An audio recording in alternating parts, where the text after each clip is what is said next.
Hello दोस्तों, आज आप सभी के बीच में बताने जा रहा हूँ वियोजन है मतलब रासायनिक अपक्रिया के प्रकार। ठीक। इसके पहले लेक्चर में मैं बताया था कि रासायनिक अपक्रिया क्या होता है और समीकरण को संतुलित कैसे किया जाता है। ठीक। तो आज आप सभी के बीच में लेकर आया हूँ कि रासायनिक अपक्रिया के प्रकार ये कितने प्रकार के होते हैं। ठीक।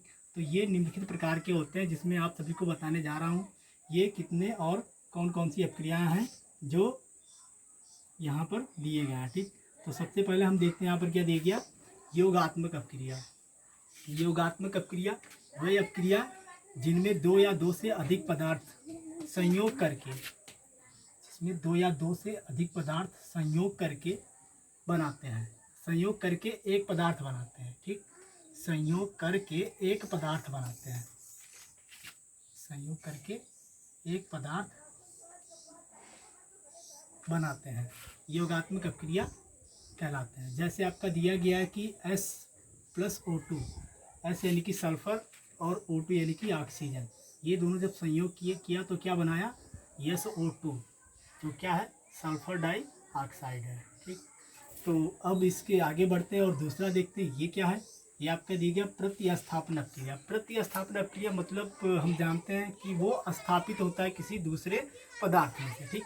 तो हम देखते हैं कि प्रतिस्थापन अपक्रिया ये क्या दिया गया है। ये आपका है कि वह अपक्रियाएं जिनमें किसी यौगिक के अणु किसी एक परमाणु के स्थान पर, किसी एक परमाणु के स्थान पर कोई दूसरा परमाणु आ जाता है, उसे हम क्या कहते हैं, प्रतिस्थापन कहते हैं। ठीक है, यानी कि प्रतिस्थापन अपक्रिया कहलाती है। जैसे आपका दिया गया है CuSO4 यानी कि कॉपर सल्फेट, और यहाँ पर दिया गया आयरन। अब यहाँ देखते हैं तो आयरन आपका जो दिया गया वो क्या ज़्यादा अक्रियाशील है। ठीक। तो ये ज़्यादा अक्रियाशील है, इसीलिए क्या करेगा, ये कॉपर को निकाल देगा यहाँ से, और कॉपर के स्थान पे क्या हो जाएगा, अपना बैठ जाएगा। ठीक। तो यहाँ पर देखेंगे हम दूसरी तरफ क्या बना, कॉपर के स्थान पे ये आपका Fe आ गया, तो ये आपका क्या हो गया, फेरस सल्फेट हो गया। ठीक। और अब आपका क्या हो गया, Cu बाहर निकल गया। तो इसे हम क्या कहते हैं, प्रतिस्थापन अपक्रिया।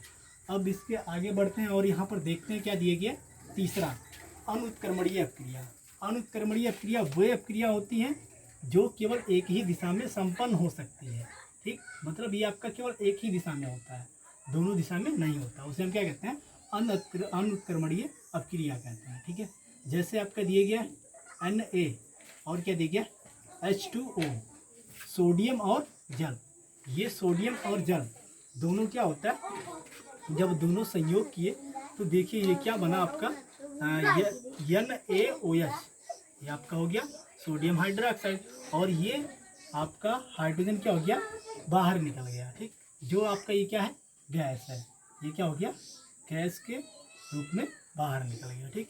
तो ये कहलाता है आपका अनुत्क्रमणीय अपक्रिया, मतलब ये आपका एक ही दिशा में होता है। ठीक। अब चलते हैं इसी के क्रम में आगे, और यहाँ पर दिया गया उत्क्रमणीय अपक्रिया। तो उत्क्रमणीय अपक्रिया क्या होता है, वह अपक्रिया जो समान परिस्थितियों में दोनों दिशा में चल सकती हैं, मतलब ये दोनों दिशा में होता है। ठीक। ये अपक्रिया क्या होता है, दोनों दिशा में होता है, उसे हम क्या कहते हैं, उत्क्रमणीय अपक्रिया। ठीक। अब इसका एग्जाम्पल आपका दिया गया है Fe यानी कि 3Fe, आपका ये हो गया आयरन, और प्लस क्या हो गया 4H2O, आपका यहाँ पर 4 अणु क्या है, जल है। अब देखिए ये आपका जो दिया गया सिंबल, ये आपका क्या है, उत्क्रमणीय अपक्रिया का सिंबल है, यानी कि चिन्ह। ठीक। तो जब ये आपका अपक्रिया किया तो देखिए क्या बनाया, Fe3O4 यानी कि आपका क्या है, फेरस ऑक्साइड है, और यहाँ पर फिर क्या बनाया, ये आपका 4 अणु हाइड्रोजन बनाया। ठीक। तो ये आपका क्या बन गया, ये कहलाता है क्या, उत्क्रमणीय अपक्रिया, जो दोनों दिशाओं में होता है। ठीक।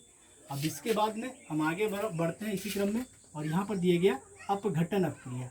अपघटन अपक्रिया क्या होता है, वह अनुत्क्रमणीय अपक्रिया जिसमें किसी एक पदार्थ के अणु दो या दो से अधिक सरल अणुओं में विभाजित हो जाते हैं, उसे हम क्या कहते हैं, अपघटन अपक्रिया। मतलब एक अणु जो है वो क्या होता है, दो या दो से अधिक अणुओं में विभाजित हो जाता है। एग्जाम्पल जैसे हम लेते हैं, यहाँ पर दिया गया फेरस सल्फेट है, ये क्या होता है, एक आपका तत्व है, पदार्थ है आपका पूरा। ठीक है, यौगिक ये होता है कि ये आपका देखिए, जब इससे इससे हम अपक्रिया, इसका अपक्रिया किए, मतलब इसको हम क्या किए, अपक्रिया करवाएं, तो ये क्या हो गया आपका 3 नए पार्ट में टूट गया। जिसमें आपका पहला क्या दिख गया, फेरस ऑक्साइड, दूसरा सल्फर डाइऑक्साइड और तीसरा सल्फर ट्राई ऑक्साइड। ठीक, अब इसके बाद में हम आगे बढ़ते हैं इसी क्रम में और देखते हैं पांचवा हमारा क्या दिख गया। तो पांचवा आपका है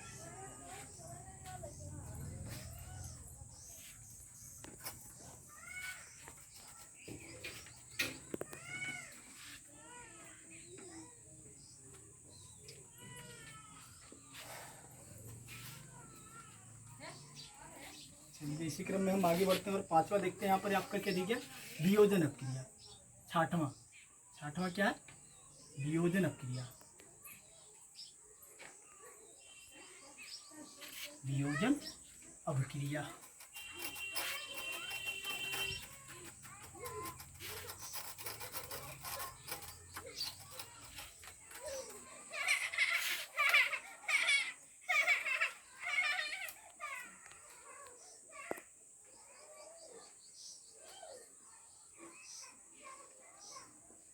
ये क्या होता है, ये आपका दिया गया कि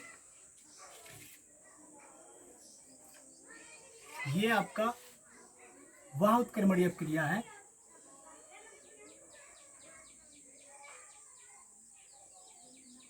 उत्क्रमणीय अपक्रिया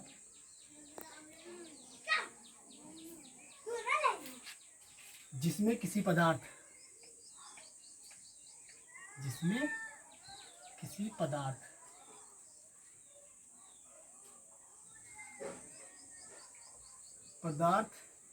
के अणु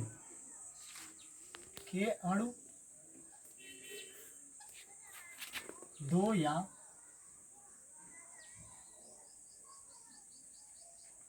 दो से अधिक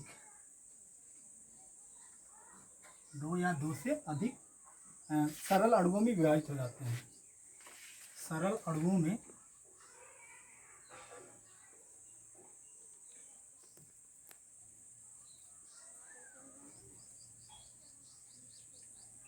विभाजित हो जाते हैं।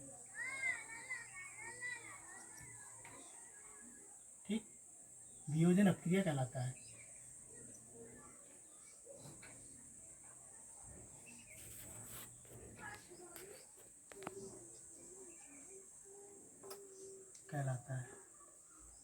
अब एग्जाम्पल इसका हम ले लेते हैं।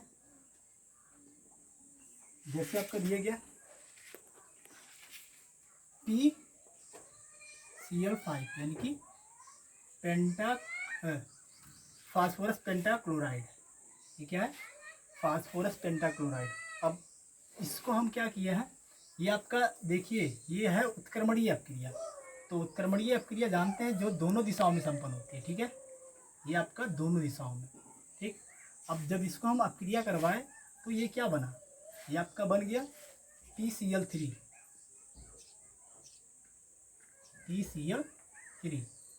यानी कि फास्फोरस ट्राईक्लोराइड।